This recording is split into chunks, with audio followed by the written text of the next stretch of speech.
Fala pessoal, tudo bem? Vamos lá então? Caso clínico da semana para a gente encerrar com chave de ouro esse ano. Cefaleia cervicogênica e mais algumas coisas que estão sempre associadas e que nós sempre corroboramos nesse caso, né?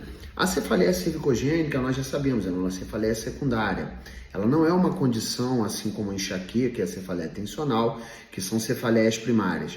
O seu mecanismo neurofisiológico de base é um mecanismo nociceptivo. Na enxaqueca e na cefaleia tensional, o mecanismo neurofisiológico de base é o nociplástico. Vamos lá? Basicamente, a cefaleia cervicogênica ela está atribuída, nesse caso, a distúrbios, relacionados a tecidos moles, facetas, Pode também ter correlações com o tecido neural, que tem uma correlação direta com a cervical. O nível mais aceito para a gênese desses distúrbios que se relacionam com queixas cefálicas hoje são principalmente os níveis de C2 e C3. Por quê? Porque nessa região também nós vamos ter a localização do núcleo trigêmino cervical. Então, aferentes nociceptivos que convergem para o núcleo trigêmino cervical dividem informações com os nervos espinhais do nível C1, C2 e C3. E sabemos que o nível de C2 e C3, nervo occipital menor e o nervo occipital maior, eles têm uma relação direta com a inervação sensitiva também da região da fossa posterior do crânio e, através do segundo neurônio do ramo trigeminal, essas informações de convergências sinápticas podem também fazer com que tenhamos referências de dor, principalmente para a região de inervação do nervo quinto 1, o nervo oftálmico, ramo do quinto par craniano, o nervo trigêmeo. A nossa paciente nos procurou, já vinha aí há basicamente 8 semanas, com uma cefaleia de características onde também apresentava em alguns episódios foto, fono e osmofobia. Nós sabemos que basicamente alterações de foto, fono e osmo, barulho, cheiro e audição, que podem estar relacionadas a um processo de sensibilização central, que é um mecanismo neurofisiológico que pode estar associado a qualquer mecanismo neurofisiológico de dor. Ele não é específico das dores crônicas e nem está só relacionado às dores nociplásticas, apesar de ser um pano de fundo, muitas vezes, de pacientes que apresentam mecanismos neurofisiológicos de base predominantemente nociplásticos. Nesse caso, isso se dá também por causa dessa convergência de sinais a nível do núcleo trigêmino cervical. Então, em alguns momentos, a cefaleia cervicogênica, principalmente no início do diagnóstico, que é feito por um neurologista cefaliatra, o nosso diagnóstico fisioterapêutico, osteopático, é um diagnóstico cinético funcional associado a isso. Quais são os nossos melhores rastreios dentro dessas condições da cefaleia cervicogênica? Geralmente, como nesse caso, a paciente apresenta a cefaleia em decorrência, primeiro, e muitas vezes precipitada por uma dor cervical associada, que se dá principalmente nos níveis dermatomais de C3 e de C2 e C3, e que muitas vezes um dos critérios diagnósticos não é uma regra, ela pode ser unilateral de um lado só, é assim mesmo que ela é citada, mas geralmente ela é uma cefaleia unilateral que está relacionada a uma alteração de amplitude, principalmente da coluna cervical alta. Quais são os principais testes de diagnóstico nesse caso?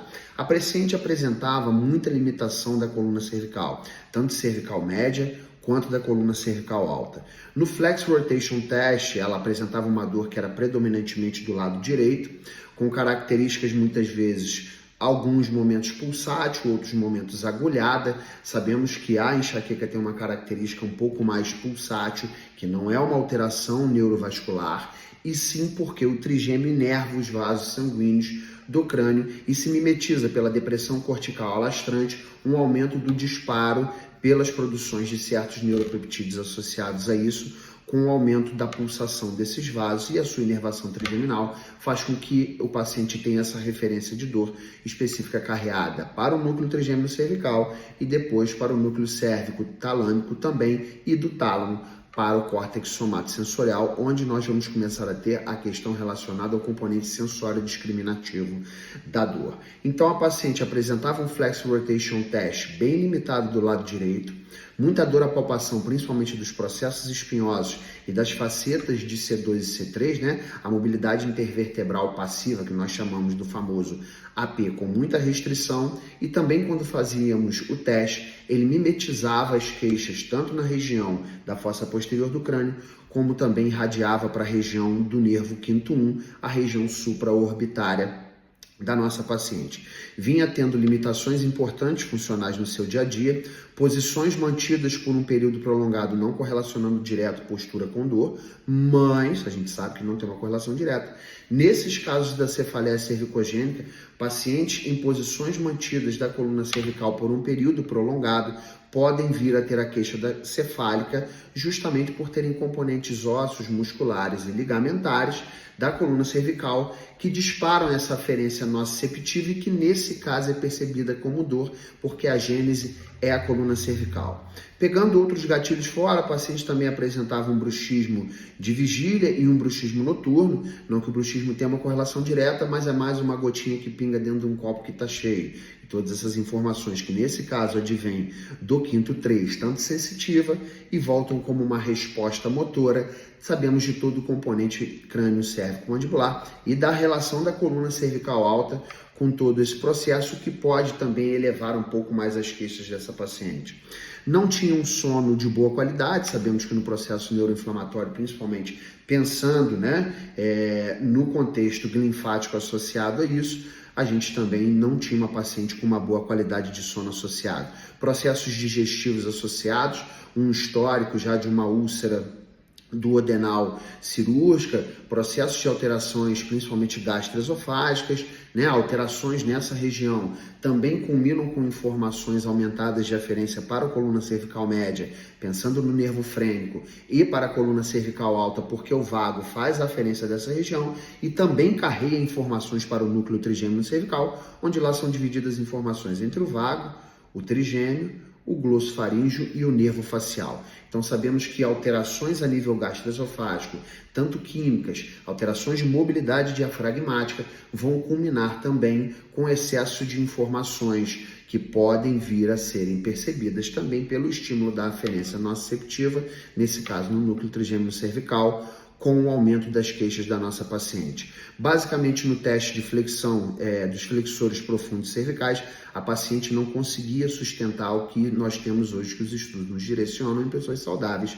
que é acima de 39 segundos, com pelo menos uma distância de 2,5 cm, da nossa mão, e a gente tendo esse tempo marcado. Então, nós também tínhamos um déficit grande dos flexores cervicais profundos, muita dor e sensibilidade na região suboccipital. Para onde foi direcionado o nosso tratamento? Primariamente, a primeira fase, a gente usa alguns questionários no rastreio dessas condições, principalmente o NEC Disability Index, quer dizer, o índice de aptidão ou não e a influência da coluna cervical na queixa dos nossos pacientes. Usei nesse caso o CSI também, que é o questionário de sensibilização central, que nos direciona para entendermos como está o fator modulatório do nosso paciente. Então, de entrada, ele já nos levava. É uma paciente que já tinha um histórico prévio de enxaqueca.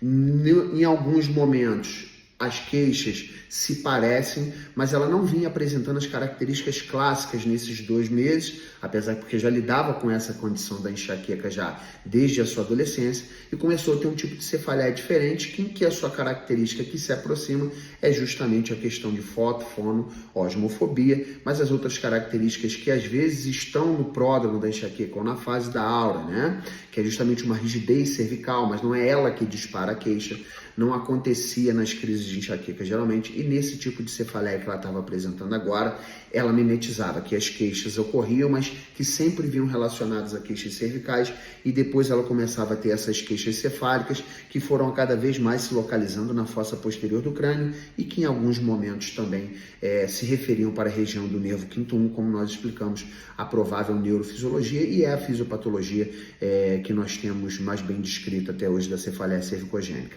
Viemos fazendo todo o tratamento. A base do tratamento da cefaleia cervicogênica, nós fisioterapeutas e nós fisioterapeutas osteopatas temos uma grande ação por ela ser um sintoma e não uma condição, e que o que nós temos de melhor associado a isso também é fisioterapia com terapia manual, exercícios específicos, educação em dor e todo um processo associado às questões de modulação, a todo o processo de educação e autoeficácia desse paciente, para que assim que nós tenhamos uma modulação melhor desses sintomas, que nós possamos fazer com que esse paciente vá voltando ao seu dia a dia. Lembrando, nem toda terapia manual é apropriada para qualquer e todo tipo de cefaleia, e nem todo paciente com cefaleia vai se beneficiar de terapia manual, principalmente nos momentos em que eles estiverem mais sensibilizados.